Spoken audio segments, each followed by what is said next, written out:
সেদারবক একটি ভিন্ন রকমের নাম। এটি হচ্ছে আমাদের ফরিদপুরের আঞ্চলিক ভাষায় এই গাছটাকে সেদারবক নামে পরিচিত, কিন্তু বিভিন্ন জায়গায় বিভিন্ন রকমের নাম হতে পারে। এটা মূলত মটমটিয়া নামেই পরিচিত এবং বিভিন্ন জায়গায় বন তুলসীও বলা হয়ে থাকে। এই গাছের বিভিন্ন রকমের উপকারিতা রয়েছে, তবে আজ আমি এই গাছটা আপনাদের সাথে পরিচয় করিয়ে দিব একটু ভিন্নভাবে। সেটি হচ্ছে বর্তমান বর্ষাকাল, মাছ মারার জন্য আমাদের মনটা একদম উৎফুল্ল হয়ে থাকে। আমরা ছোটোবেলায় জাল পেতে মাছ মারতাম, এখনও অনেকেই জাল পেতে মাছ মারে। তো বিভিন্ন সময় দেখা যায় যে জালের উপরের যে কাঠি দেওয়া হয়ে থাকে, সেই কাঠি বিভিন্ন কিছু দিয়ে আমরা দিয়ে থাকি।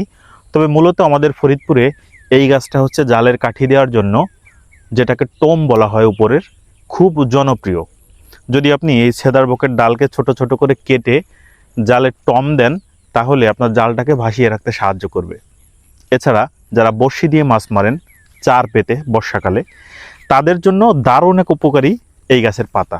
আপনি যখন চার পেতে বড়শি দেন, তখন যদি এই সেদারবকের পাতা অথবা এই মটমটিয়া গাছের পাতাকে সুন্দর করে বেটে অথবা আলাম আলাম করে ওই চারের সঙ্গে বেঁধে দেন, তাহলে এটার যে একটা স্মেল, ঘ্রাণ আছে, এই ঘ্রাণে অনেক পরিমাণ মাছ আপনার চারের কিনারে চলে আসবে এবং আপনি বেশি পরিমাণ মাছ ধরতে সক্ষম হবেন। এছাড়াও এটার অনেকটা ঔষধি গুণাগুণও রয়েছে। যেমন যদি কারো মাথা ব্যথা হয় প্রচণ্ড পরিমাণে, সে যদি এই সেদারবক বা বন পুদিনা বা মটমটিয়া যাই বলেন না কেন, এর পাতাকে তুলে নেয়, ডগাকে নিয়ে সুন্দর করে চায়ের মতো করে জাল দিয়ে সে পানিটা সেবন করে, তাহলে তার মাথা ব্যথাকে সারিয়ে তুলতে সাহায্য করবে।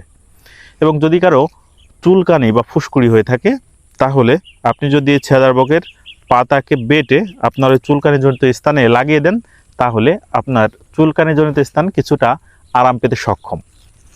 এটা হচ্ছে সেদারবকের উপকারিতা।